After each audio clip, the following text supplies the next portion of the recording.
Muy buenos días, queridos telepensantes, viernes 21 de junio. Y antes de comenzar nuestro programa, tengo que recordarles que el 6 de julio, ya falta menos de un mes, es el Expo Family. Ustedes están viendo en pantalla el flyer del evento. Es un congreso que trae a varios de los exponentes, yo diría que los más relevantes en Latinoamérica, de la batalla cultural. Cómo comprar las entradas en www.expofamily.cl. No se lo pierdan. Como ustedes pueden ver, va a estar la Vane Kaiser, obvio, va a estar Miklos Lukács, Pablo Muñoz Iturrieta, Agustín Laje, bueno, y varios exponentes más, Sara Huff, los que ustedes ya conocen en el fondo. Y bueno, no se lo pueden perder, es una conferencia que dura todo el día, así que quedan totalmente invitados. Nos vemos allá. No dejen la compra de la entrada para última hora, son entradas limitadas. Bueno, comenzamos con esto. Hay una niñita perdida. Ustedes en la pantalla están viendo la imagen de los datos. Se llama Dafne Zapata Campos, tiene 15 años y está desaparecida desde el 12 de este mes. Está el número de contacto también en la pantalla, por si ustedes la han visto, la están buscando. Hombre apuñalado por dueño de casa donde habría ingresado a robar. Indagan legítima defensa. ¿Quién hace los títulos de los medios de comunicación? Hombre muere apuñalado. ¿Será feminista por casualidad? La publicación dice, publicado por Génesis Frizz. La información es de Tatiana Rizzo. Supongo periodistas, activistas. Miren lo que dice después. Un hombre de 35 años murió apuñalado por un dueño de casa a la que ingresó, aparentemente con la intención de robar, en la comuna de San Pedro de la Paz, en la región del Biobío. ¿No se les ocurrió otro titular?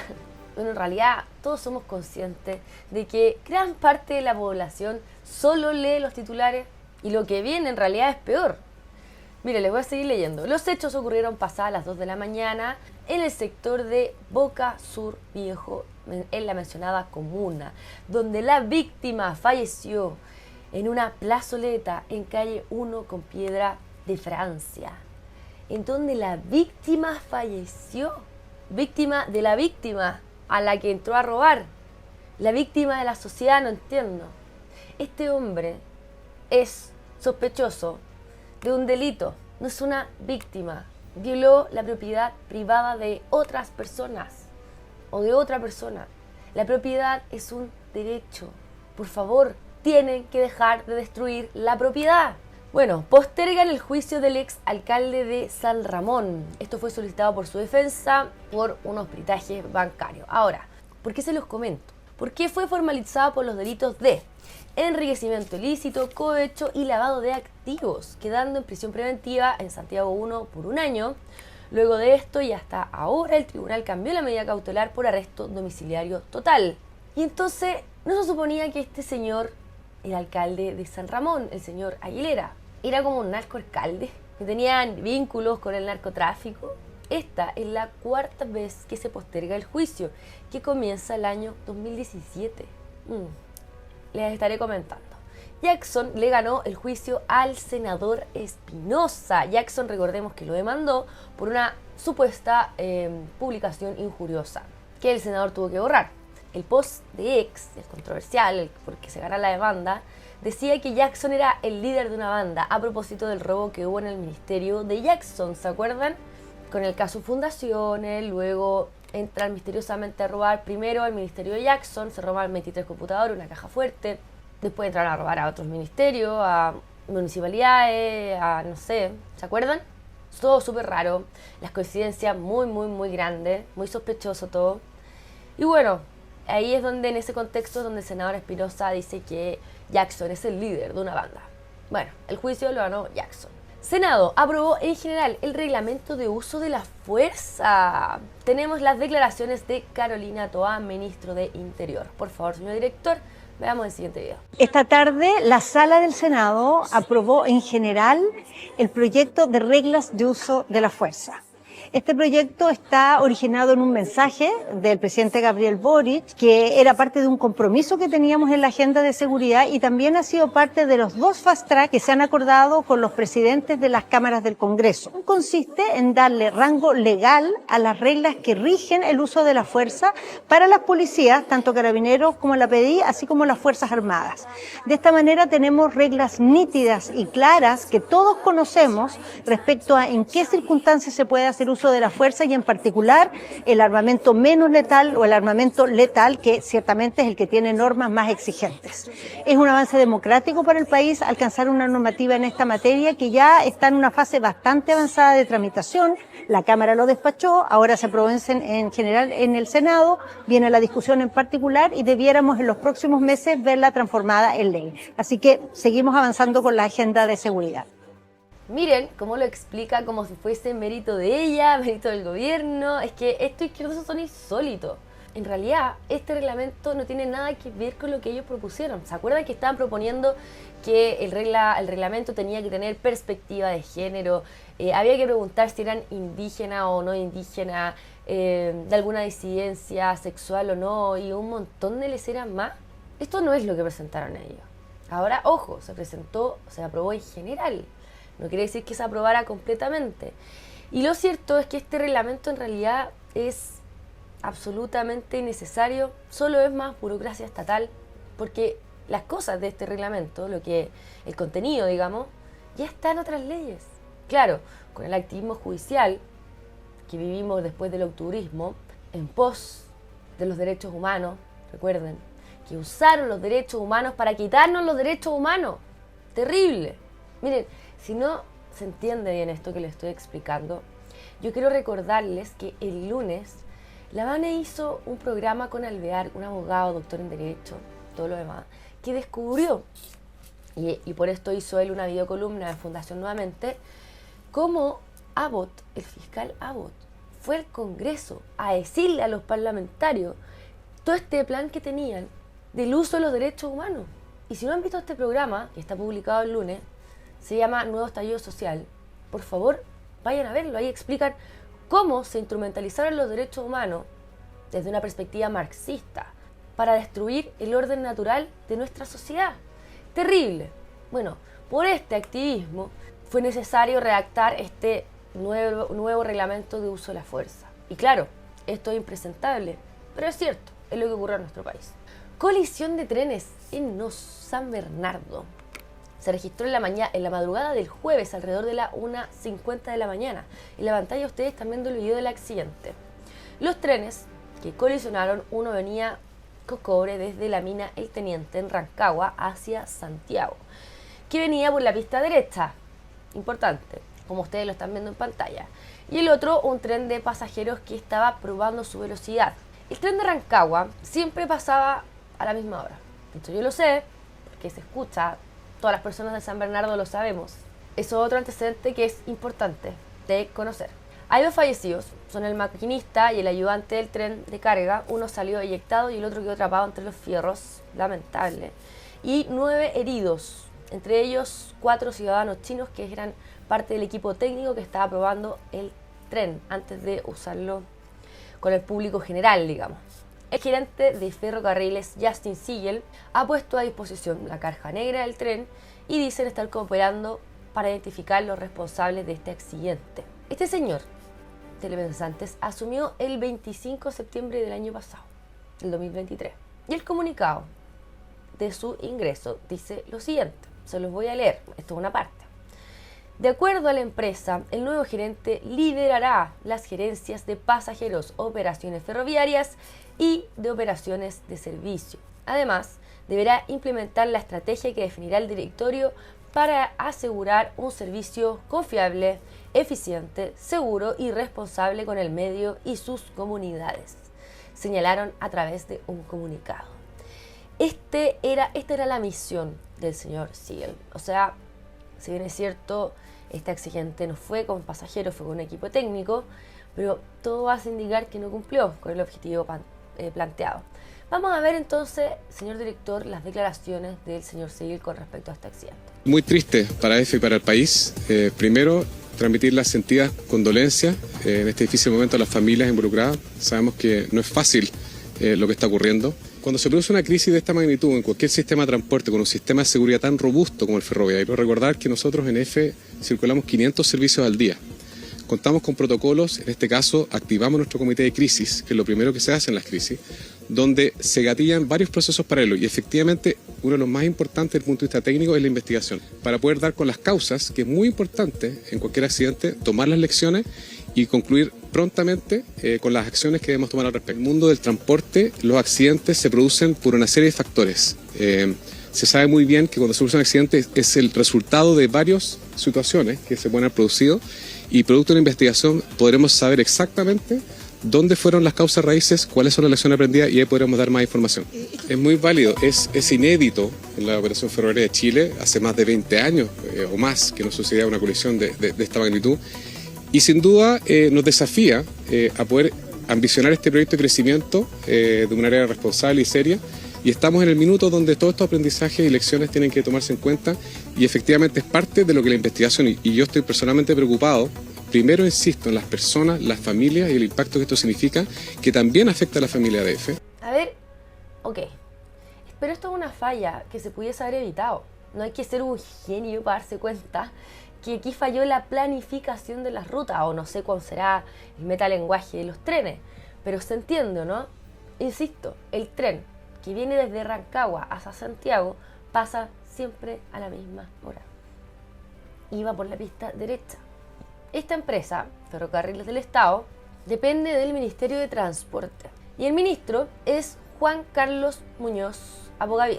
Sépanlo ustedes. ¿Saben qué pasa? Es que no se registraron accidentes de este tipo durante años. Y tenían que pasar en este gobierno. Entonces uno se pregunta si las personas que ellos mismos nombraron, porque sí, el directorio de Ferrocarriles del Estado es nombrado por el gobierno y es el directorio el que nombra a los gerentes. Y luego, insisto, aparece el gobierno que nombra al directorio ofreciendo un mejor plan de ferrocarriles para Chile y todo lo demás. Lo acaba de anunciar también en la cuenta pública. Si es que esto es impresentable. Vamos a ver las declaraciones de uno de los familiares de los accidentados.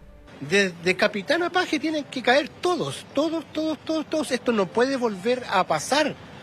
Hoy día, yo les decía temprano, Rodrigo, sí, hemos hecho gárgaras con los trenes en Chile. Hemos dicho que hoy hay trenes para Chile, tenemos trenes que van a correr más rápido de Sudamérica. Yo le pregunto a los chilenos que están ahí en sus casas hoy día si serían capaces de subirse a un tren nuevamente con esta tremenda desgracia. O los mismos trabajadores de las empresas se cuestionaron esto, si volverían a lo mejor, van a subir a una locomotora porque tienen que trabajar para sus familias, pero no están seguros si les va a pasar un accidente como este o no, están con temor, po. O sea, es lo que le pasaría a cualquiera, ¿no? Bueno, es que este señor tiene toda la razón, o sea, se suponía que los trenes eran seguros. Gracias a Dios esto ocurre con pocos pasajeros. Y los 9 pasajeros que iban en el tren de pasajeros, valga la redundancia, alcanzaron a avisarles para que se desplazaran hacia atrás, a los últimos carros del tren. Y así lograron salvarse y bueno, hubo heridos.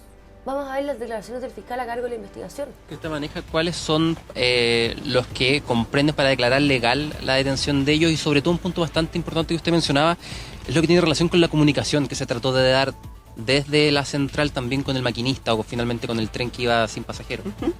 Lo que pasa es que lo que determina el juez es que sí existen antecedentes suficientes para declarar legal la detención en atención a 2 cosas fundamentalmente. Una, que el controlador podría haber cometido un descuido, que es lo que hay en los antecedentes, que hubo un descuido en la información, pero también existen otras declaraciones que dicen relación con que se habría realizado una comunicación con el conductor maquinista del tren F de pasajeros, y esa comunicación no habría sido atendida, por lo tanto también por ese lado podría haber una negligencia de parte del maquinista. Solamente para aclarar, disculpe, no se pudo establecer la comunicación por una falta de señal en el sector porque lo planteaba la defensa dentro de esa hipótesis, o finalmente porque lisa y llanamente no se contestó por parte del maquinista de EFE? Lo que hay por ahora en forma preliminar y con los análisis que hay es que no habría existido una respuesta.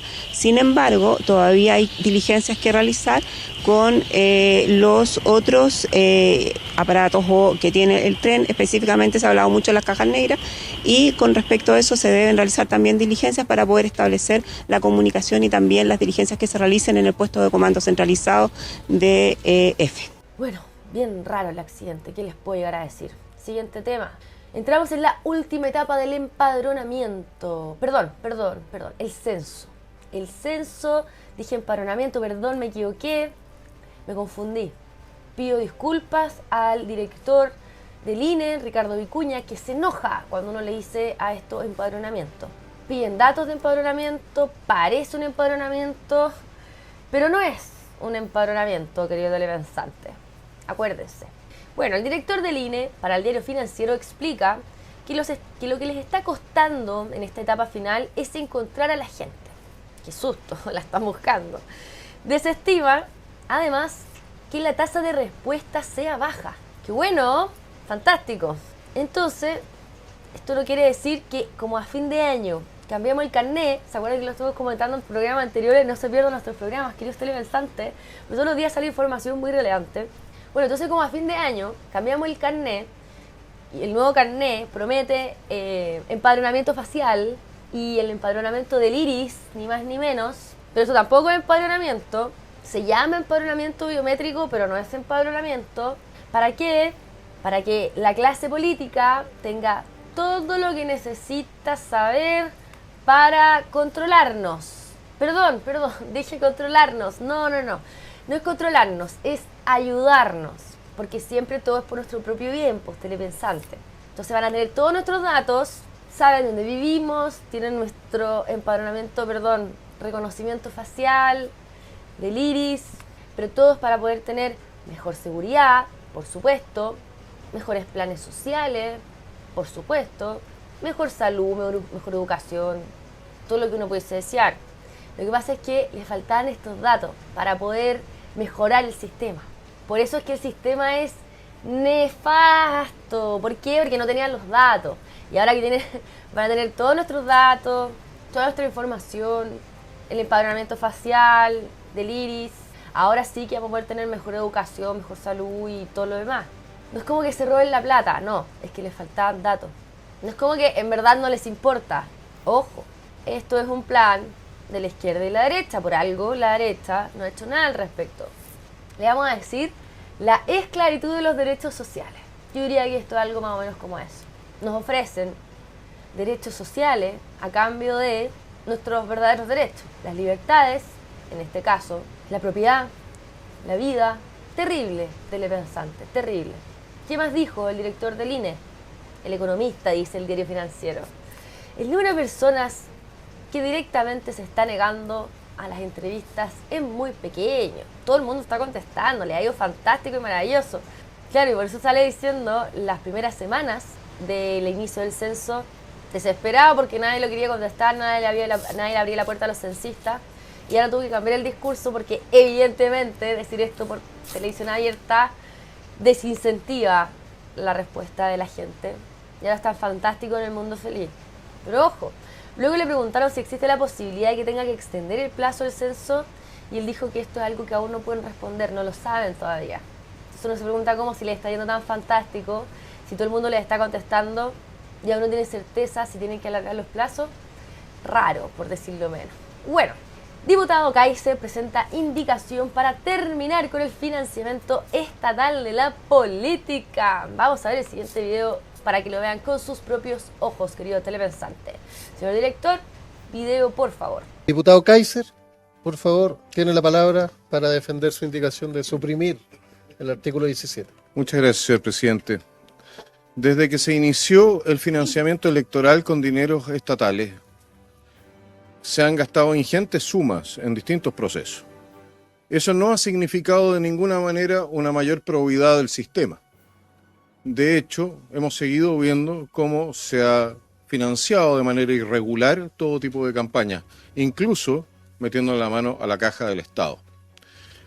Comprendiendo que ahora, y de la mano del voto obligatorio, los gastos que van aparejados con el financiamiento de partidos y de elecciones aumenta mucho más de lo que estamos reduciendo por voto entregado.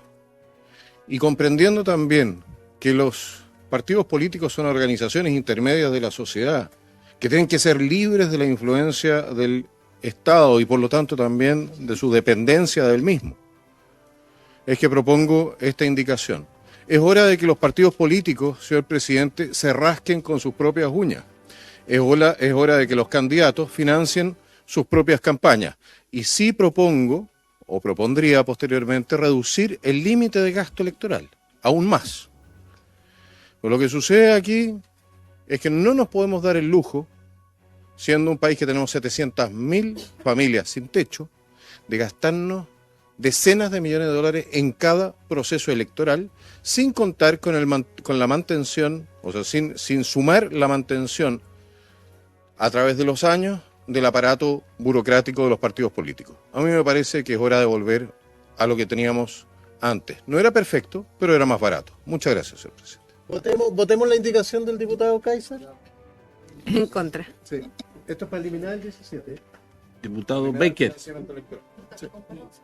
No. Esto es para eliminar el artículo 17 completo. Completo. Eso es lo que está pidiendo el diputado y que acaba de explicar el diputado Kaiser. Diputado Baker. En contra, señor secretario. Diputado Berger. Diputado Donoso. En contra, señor secretario. Diputado Fuensalida.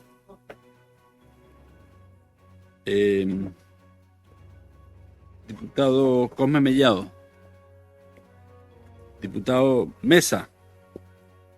Señor secretario, voy a argumentar de la siguiente manera. Yo no sé cómo habrá hecho los patrocinantes de esta indicación en sus respectivas campañas. Yo sí hice uso del reembolso por parte de el CERVEL, pero aún así creo, o sea, es importante. Y si esto se rechaza, puede volver a hacer uso del reembolso cuando llegue el momento indicado. Pero aún así voy a votar a favor, que creo que hay que reducir el gasto público.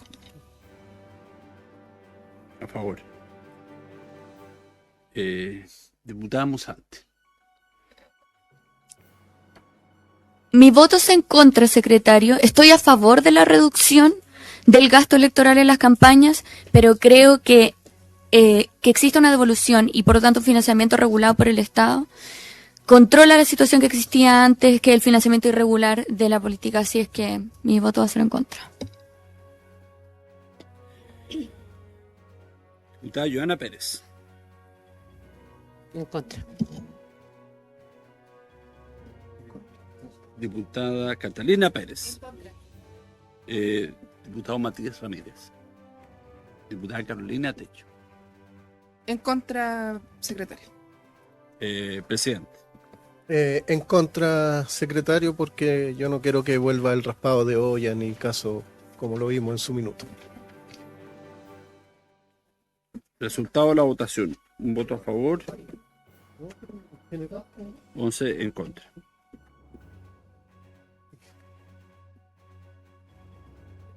Entonces, Rechazada. sí.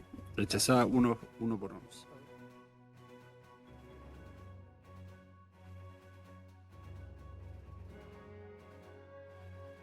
Como ustedes pueden ver, esta gente no quiere perder sus privilegios. Le resulta insuficiente toda la plata que han saqueado de las fundaciones, las pensiones de gracia para sus guerrilleros y todo lo demás.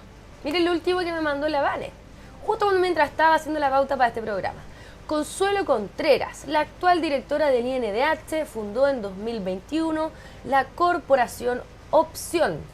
Esta entidad ha recibido del Estado en 2021 815 millones de pesos. 2022, 5.367 millones de pesos. En 2023, 15.123 millones de pesos. Total, más de 21.000 millones de pesos. 27 millones de dólares. una fundación, son unos saqueadores del fruto de nuestro esfuerzo. Por favor, chilenos, ¿cuándo vamos a dejar de votar por el socialismo? Y cuando hablo de socialismo, estoy hablando de izquierda y de derecha, el duopolio completo. Completo. ¿Ustedes creen que no existían estas fundaciones para Piñera, por ejemplo? Obvio. ¿Cómo es que la oposición no se encargó de fiscalizar esto adecuadamente? Porque son cómplices. Cómplices de cómo han destruido nuestro país.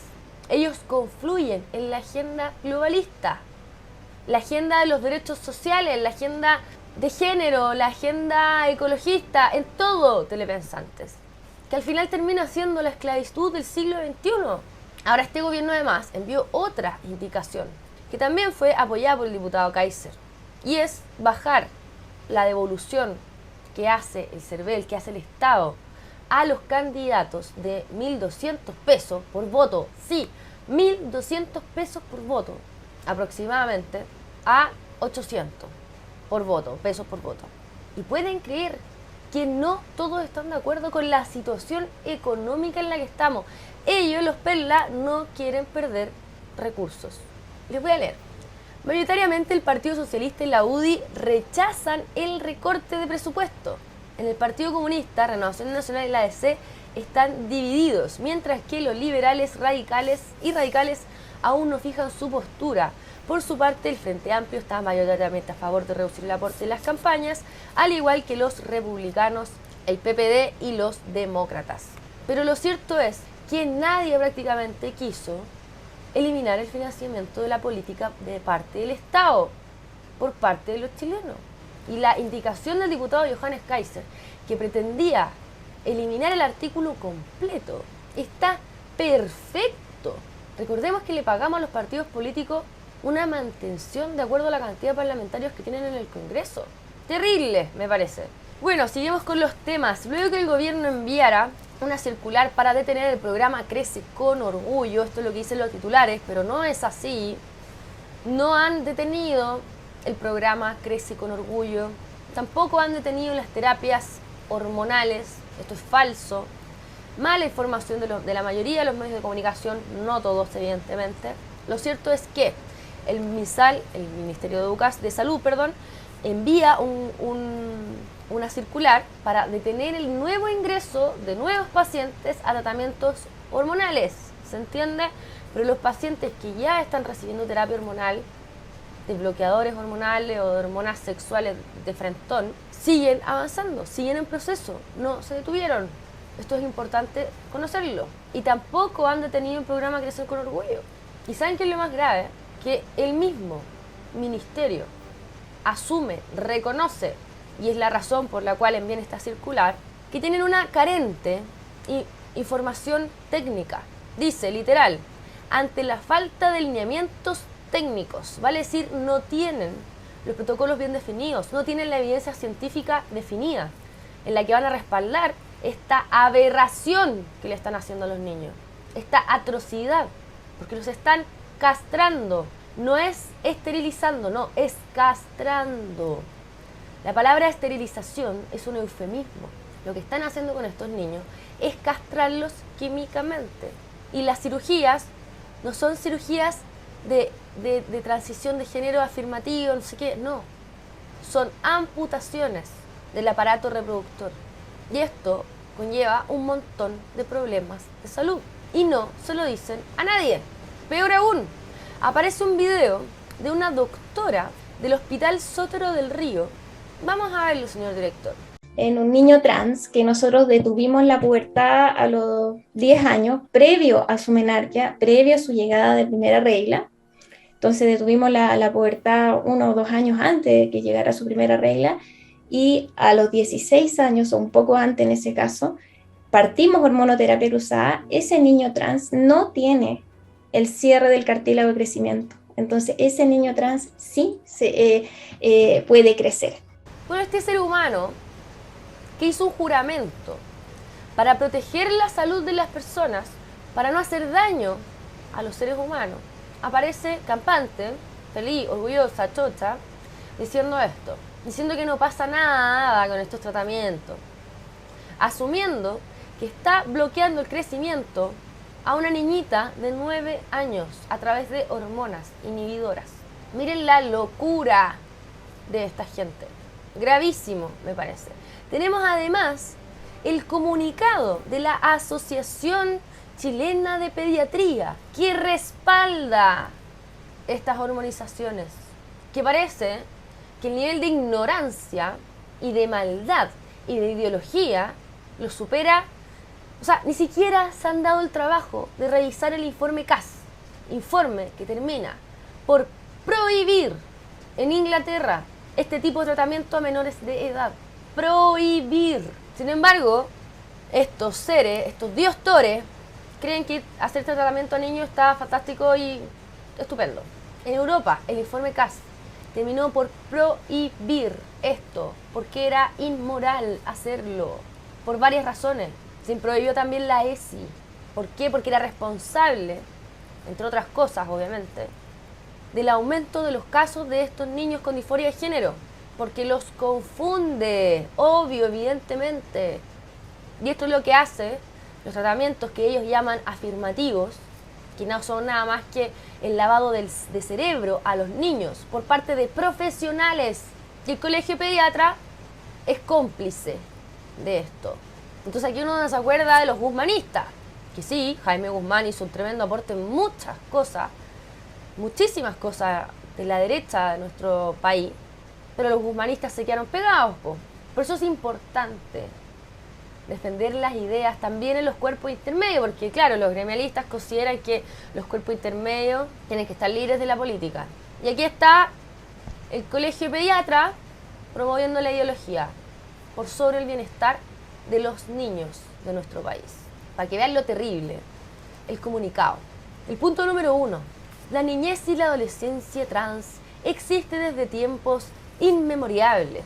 O sea, ya la primera oración nos dice que este comunicado está lleno de ideología, porque la palabra técnica que debiesen usar los pediatras es disforia de género. Partamos de esa base. Y lo que ha cambiado en las últimas décadas es la visibilización y abordaje de sus necesidades. Bueno, de esto se hizo cargo el informe CAS y explica las razones de por qué existen niños con disforia de género. Cuáles son los factores que podrían estar propiciando el aumento exponencial que ha habido de estos diagnósticos en los últimos años. Miren el punto número 3. Los niños, niñas y adolescentes, estoy siendo fiel a lo que dice el comunicado, con género diverso y sus familias consultan con un gran dolor y preocupación por lo que deben ser acogidos para acompañarles y permitir que decidan con calma, para no obligarlos o apurarlos a transitar al cambio de género, como si fuese el único camino que hay, hacerlos cambiar de sexo. El género no existe, telepensantes, no existe, es una invención progre. ¿Saben lo que realmente hacen? No son personas amables y cariñosas y empáticas, no. Son personas que van y le dicen a los papás, señor padre, señora madre, no sé, usted tiene que permitir que su hijo siga con esta locura adelante. Da lo mismo si este niño tiene depresión o tiene alguna otra falencia, quizás desconformidad con su cuerpo, por el ataque que está sufriendo permanentemente su hijo por las plataformas digitales. No, es todo lo mismo. Y le dicen a los padres, entonces, señor padre, ¿usted prefiere un hijo trans o un hijo muerto? ¿Esto es un acompañamiento a los padres? No, esto es una extorsión a los padres. Argumento que, reitero, en el informe CAS también es absolutamente desmentido. Los niños que hacen todos estos tratamientos, estos experimentos en verdad, porque esto no se le puede llamar tratamiento, que son sometidos a todos estos experimentos, tienen una tasa de suicidio mayor a la de los niños que no han hecho o no han sido sometidos a estos experimentos. Y esta es la extorsión hacia los padres. Terrible. ¿Qué más dice este comunicado? Y esto para mí es lo más grave, porque está justificando lo injustificable. También, ¿ya?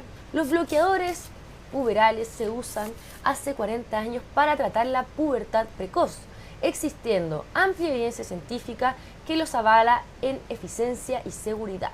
El uso en niños, niñas y adolescentes de género diverso ha mostrado además resultados positivos en salud mental, destacando la menor tasa de suicidios en la población, siendo una herramienta que salva vidas. Absolutamente falso. Los niños que son sometidos a estos experimentos tienen una tasa de suicidio mayor. Si hay más países en Europa que están prohibiendo esto. Y luego de estos tratamientos, bloqueadores de la adolescencia, bloqueadores de las hormonas sexuales, eso es lo que son. Miren los tratamientos con hormonas sexuales para cambiarles el sexo. Ojo, estas hormonas, obviamente, si tenemos el caso de una adolescencia precoz, no sé, una niñita de 9 años, que biológicamente está entrando en la adolescencia y es muy joven y bueno, se usan estos tratamientos durante un plazo acotado para que pueda seguir creciendo y desarrollándose como una niñita, que es lo que realmente es, no es una adolescente y qué sé yo, está bien que se detenga, ¿cierto?, la adolescencia precoz, pero lo que están haciendo acá es prolongarla biológicamente, la infancia.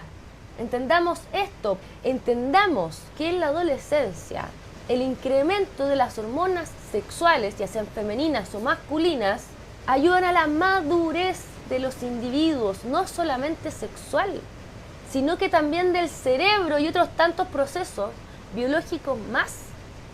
¿Ustedes creen que solamente en la adolescencia se desarrolla la sexualidad? Claro, eso es lo que los progres quieren que ustedes crean, pero no es así. Madura el cerebro también, gracias a las hormonas sexuales. Entonces tenemos personas que no terminan de madurar, y no es como que quizás esta ingeniería social es lo que pretenda, ¿no? Esto es gravísimo, telepensantes, gravísimo. Bueno, y con esto vamos a ir ya cerrando. Les traje un video para terminar el programa de la inauguración de la Copa América en Atlanta, Estados Unidos. Pero antes debo recordarles, suscríbanse a nuestro canal, pongan un like, dejen un comentario. Los invito a ver nuestro programa estelar, recuerden, Sin Picarse. Estuvimos ayer con la Vane, la Cata Pulido y yo, estuve invitada al estelar. Así que los invito completamente a verlo, se los voy a dejar pinchado al final de este programa. Ahora sí, pongan un like, dejen un comentario, compartan este contenido, es absolutamente gratis y así se suman y son parte de esta batalla cultural. Soy la Clau Ormeño, que tengan un excelente fin de semana. Nos vemos el lunes a las 7:30 de la mañana.